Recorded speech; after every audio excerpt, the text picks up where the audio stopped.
back from my holidays now. I had a lovely time.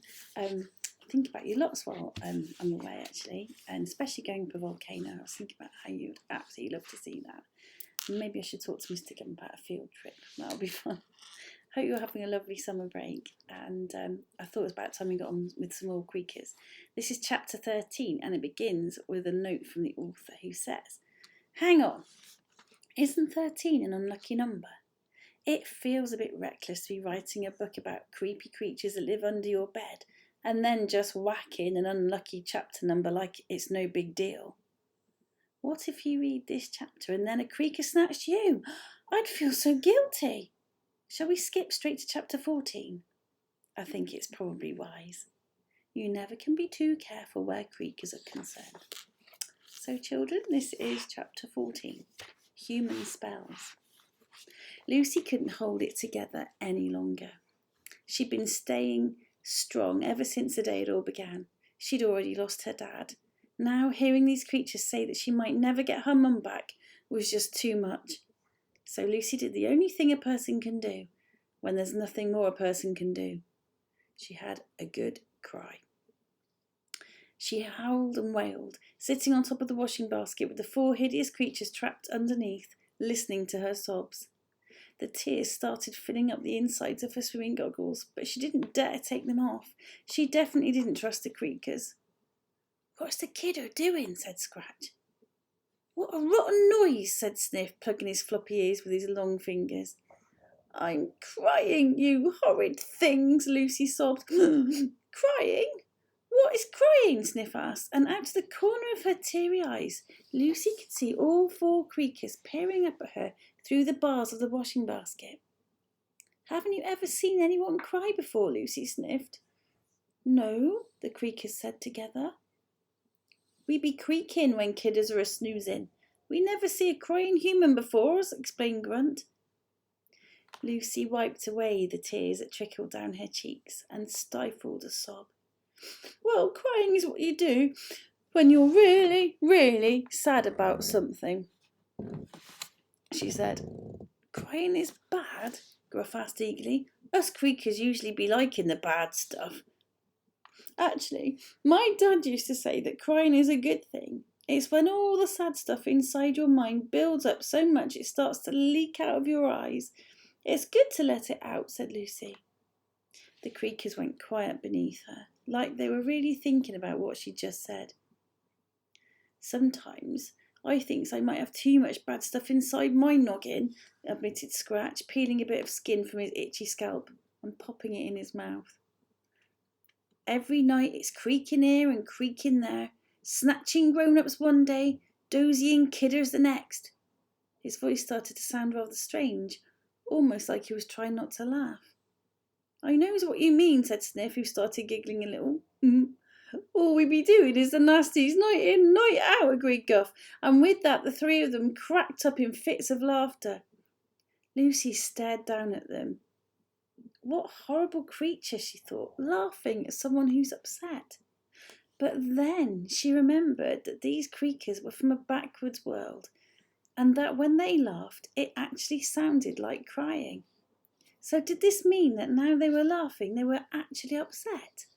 It was all very confusing and rather odd.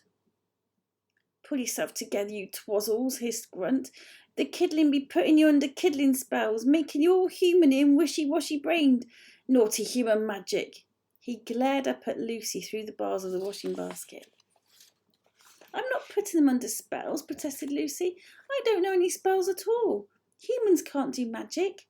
I just told you a story, that's all." "Exactly. Stories are magic. They put ideas in your noggin that weren't in there before. They makes you think all different about the world," barked Grunt grumpily, and the other creakers snapped out of Lucy's story spell and came back to their rotten senses. All of a sudden, something seemed to happen that made the creakers shift awkwardly. Their wrinkly ears pricked up like a cat hearing a mouse squeak. Then Lucy heard the church bell chime in the distance. What time was it? Lucy started counting. "It's getting early," Grunt said. "The dark be nearly over," said Guff. "Let us be going back to the—" began Scratch. Wallop, Phyllis sniffed. Nope, Lucy said, tightening the straps of her goggles. She shifted around till she was comfortable on top of the basket and stared straight in at them from the mirror. You're not going anywhere until you tell me what I want to know. Why are you here, and what have you done with our grown-ups? The church bell stopped. It was 5 o'clock, almost morning. Tell her, Grunt. It's the only way, said Guff. We'd be dust if you don't let us be going back. Dust? Lucy asked, but the creakers pressed their ugly lips closed tightly together, and she could see they weren't going to say any more. She tried again. Tell me everything, or you're staying here. There was a silence as Grunt thought about what to do. He was caught in a rotten pickle, especially when it was in a mouldy cheese sandwich. This was more like being caught in a fresh strawberry for Grunt, which he hated. Tell her, Grunt, whispered Sniff nervously. Tell me what I want, and I'll let you go. Hang on a minute. I'll start that bit again. Tell her, Grunt, whispered Sniff nervously. Yes, Grunt, said Lucy. Tell me what I want, and I'll let you go, but I won't ask you again. What have you done with the grown-ups? All wrong then, Grunt be telling the tricksy kiddling, but Grunt be getting the troubles for this, Grunt muttered. Troubles be better than dust, said Snuff, trembling a little. Grunt sighed and ran his claws over his spiky nailed back. It be simply easy to understand. We creakers, we be hating them stupid grown-ups, he said. Hating the grown-ups, said Lucy. Hating 'em like the smell of roses on a sunny morning.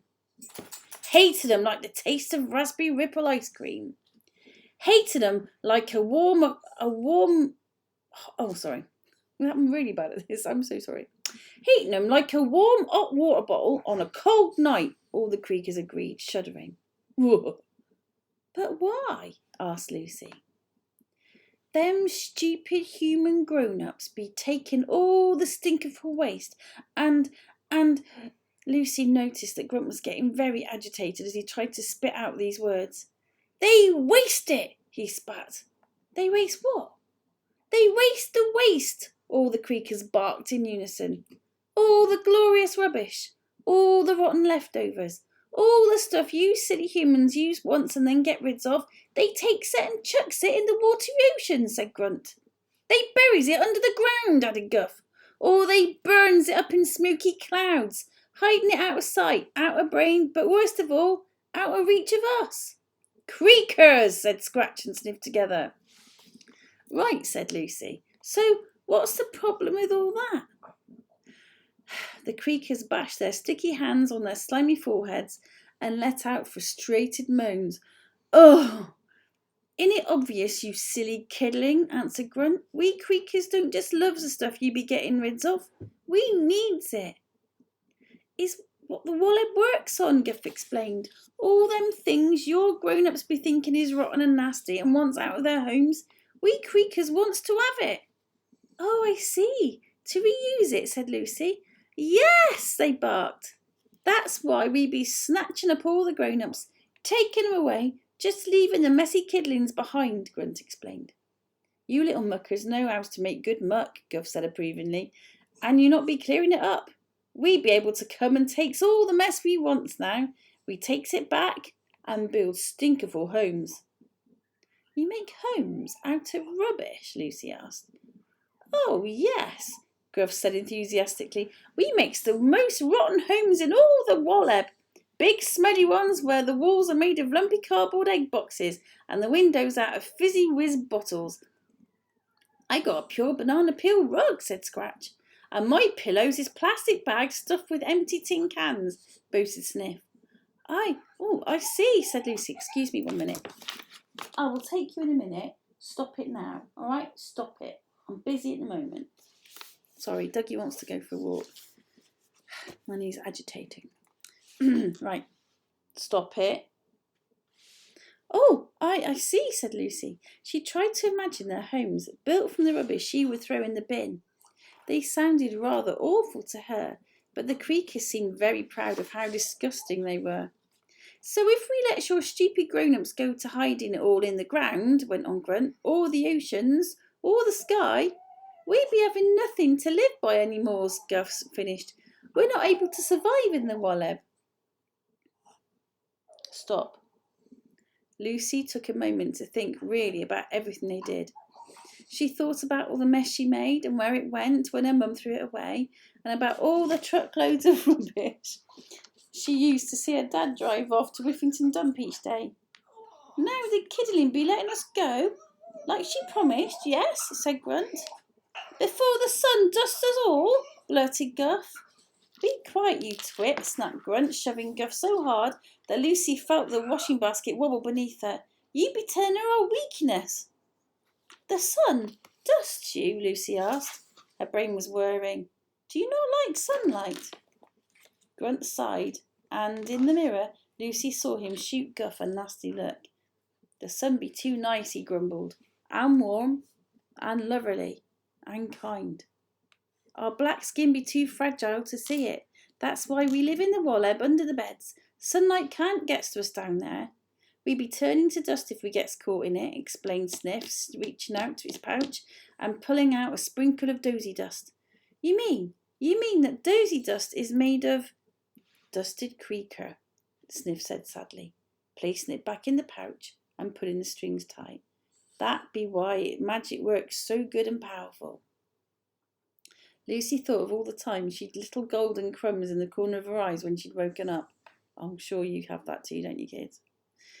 She'd never wondered what it was before, but now she suddenly had a strange, uncomfortable feeling in her tummy. The dust meant that a creaker had lost its life. They might be rotten, nasty-looking things, but Lucy was beginning to think they actually weren't all that bad. Look, it be bright, cried Guff, pointing his flabby claw to the sliver of warm orange light that had just crept in through Lucy's curtains. Their time was up. In the next chapter, we go back to the Wallab. I will talk to you soon. Have a lovely day. Bye for now.